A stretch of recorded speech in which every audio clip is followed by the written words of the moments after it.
Don't forget to subscribe.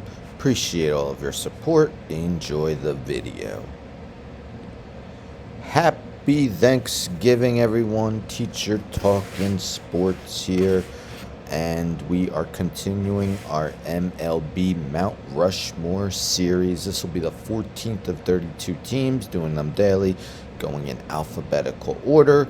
And today we are doing the Los Angeles Dodgers. In these, I am looking for who, in my opinion, are the 4 best players in team history. Of course, these lists are subjective, so I expect disagreement, so no problem. Leave in the comments who you would include in your Mount Rushmore. So the Dodgers franchise actually started all the way back in 1883. Then they were known as the Brooklyn Grays, Brooklyn Atlantics in 1884, again the Brooklyn Grays in 1885 to 1887, Brooklyn Bridegrooms 1888 to 1890, Brooklyn Grooms, 1891 to 1895, Bridegrooms again, 1896, 1898, Brooklyn Superbas, 1899 to 1910, Brooklyn Trolley Dodgers, 1911, 1912, Brooklyn Dodgers, 1913, Brooklyn Robins, 1914 to 31, Brooklyn Dodgers, 1932 to 1957, and since 1958, so going on 63 years, they have been known as the Los Angeles Dodgers. In their franchise history, they have won 7 World Series: 1955, 1959, 1963, 1965, 1981, 1988, 2020. All 4 players I am including have won at least 1 World Series with the team, and all of them played for either the Brooklyn Dodgers or the Los Angeles Dodgers. 2 of them played for both, and 1 played for just Brooklyn, and 1 has just played for LA, and is still a current player. But let's get started. I did not rank the players. I am naming them in alphabetical order by last name. First, we got Clayton Kershaw, still active, 33 years old. As you could say, quite the list of accolades already in his career. MVP, 3-time Cy Young, Triple Crown, 8-time All-Star, won the World Series in 2020, Gold Glove, and 5-time ERA title.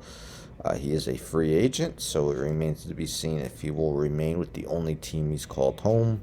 He has already played 14 years with the Dodgers, going 185 and 84, stellar 688 win percentage, 2.49 ERA, barely over a 1 WHIP, and 2,670 strikeouts and 2,454 and 2/3 innings pitched. If we look at his Cy Young finishes, always won 3 in 4 years, spanning from 2011 to 2014. Also has finished as a runner-up twice and in third once. Won the MVP in 2014 when he went 21 and 3 with a 1.77 ERA and 0.86 WHIP. Absolutely incredible. 5 ERA titles, including 4 in a row from 2011 to 2014. Led the league in strikeouts 3 times, innings in 2015. Absolutely incredible career. One of the best left-handers of the past 30 years. Probably him and the big unit, Randy Johnson.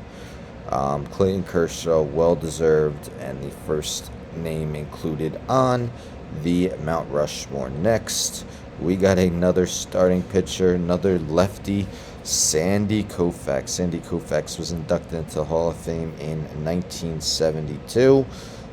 Spent his whole career with the Dodgers, won an MVP, 3-time Cy Young, 3-time Triple Crown, 7-time All-Star, 3-time World Series winner, 2-time World Series MVP, and won 5 ERA titles in his career, which didn't span super long, unfortunately. Only 12 years, but in those 12 years, he was phenomenal. 165 and 87 record, 2.76 ERA, and a 1.11 WHIP, 2,396 strikeouts and 2,324 and a third innings. Nobody back then was striking out more than a batter per inning, but Koufax did it for his career. As you can see, won the Cy Young 3 of his last 4 seasons, led the NL and ERA in each of his last 5 seasons, led the league in strikeouts 4 times, including 382 in 1965, led the league in whip 4 straight years from 1962 to 65. Incredible numbers. Ended up retiring at the young age of, last game was at 30 years old. So imagine if he had pitched 5 more years, even how much better his win totals and strikeouts would be. And look at his postseason exploits, right? So as I mentioned, 2-time World Series MVP. So in the 4 World Series he's pitched in, 8 games, 7 starts. 4 of those were complete games. 0.95 ERA over strikeout an inning. 0.83 whip. Absolutely incredible. 2-time World Series MVP and forever a Dodger legend. Sandy Koufax is on the Mount Rushmore. Next, we got the man who broke the color barrier, Jackie Robinson. One of the most historic figures in baseball history. MVP, Rookie of the Year, 7-time All-Star, 1955 World Series winner, and a batting title.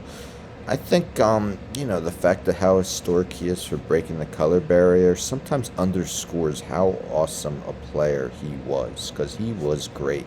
So he didn't come to the big leagues until 28, so unfortunately that'll take away from some of his counting numbers. But in his 10 seasons with Brooklyn, he batted .311 with a .883 OPS, 137 homers, 197 stolen bases, 734 RBIs, 947 runs scored, 1,518 hits. Won the Rookie of the Year in 1947, a year he also finished 5th in MVP voting. Let's see, he won the MVP in 1949 when he led the league in batting average, 342, stolen bases 37, also drove in 124 runs and scored 122. Also finished 6th and 7th in MVP voting in the past. Made 6 straight All-Star teams from 1949 to 1954. Batted over 306 straight seasons from that same span, 1949-1954. Had over 100 runs in 6 seasons. Just an outstanding player. Even without breaking the color barrier, Jackie Robinson would deserve a spot on here. And the last guy on here, and it was between Duke Snider and one guy I'll mention in the honorable mentions. Kind of was flip-flopping, going back and forth, but I ended up choosing Duke Snider. Snider was inducted into the Hall of Fame in 1980, spent almost his whole career with the Dodgers. 8-time All-Star, 2-time World Series winner, and Major League Player of the Year once. So he spent his Brooklyn and LA Dodger career spanned from 1947 to 1962. As you see, he just played 1 season with the Mets and 1 with the Giants to end his career. In his 16 years in a Dodger uniform, he batted even 300 with a .936 OPS, 389 home runs, 1,271 RBIs, 1,199 runs scored, and 1,995 hits. He made 7 straight All-Star teams from 1950 to 1956.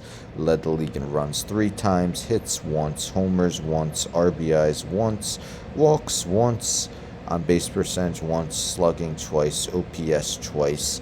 He had 3 top 5 finishes in MVP voting and 6 top 10 finishes. Had 5 straight seasons with at least 40 homers from 1953 to 1957.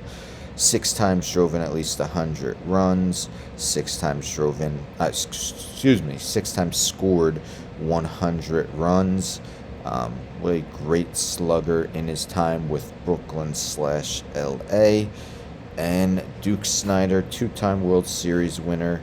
I had to include him, but barely over someone. So my Mount Rushmore for Los Angeles Dodgers are, in alphabetical order, Clayton Kershaw, Sandy Koufax, Jackie Robinson, and Duke Snider. That is the Dodgers Mount Rushmore in their career. Let me do some quick math here. Teacher skills. 138-year career as a franchise, 1883 to present day. Now, some of the honorable mentions, and as I said, it was between Duke Snider and one player. That player was Don Drysdale. It was hard. Don Drysdale pitched a little, wasn't on, I think he was on the Dodgers 2 less years than Snider. Very challenging. I really had a tough time leaving him off, and believe me, if you were to include him, I would have no problem. And the next guy that also could have easily been included was Roy Campanella, 3-time MVP winner. His career just did not span as long as some of the other guys, but if you want to include him as well, I would fully understand. But some other honorable mentions include Pee Wee Reese, Zach Wheat, Gil Hodges, Steve Garvey, Dazzy Vance, Don Sutton, and Oral Hershiser. So let me know in the comments below who you would include in your Dodgers Mount Rushmore. It's really hard when a franchise has such a lengthy history, but all of these are difficult, but I'm really enjoying doing them. Again, have a happy Thanksgiving, everyone that celebrates. This was the 14th of 32 teams. Tomorrow, I will be engaging in the Miami Marlins Mount Rushmore. Don't forget to subscribe. Hit the like on the video, share the video, hit the bell for notifications. I'm out.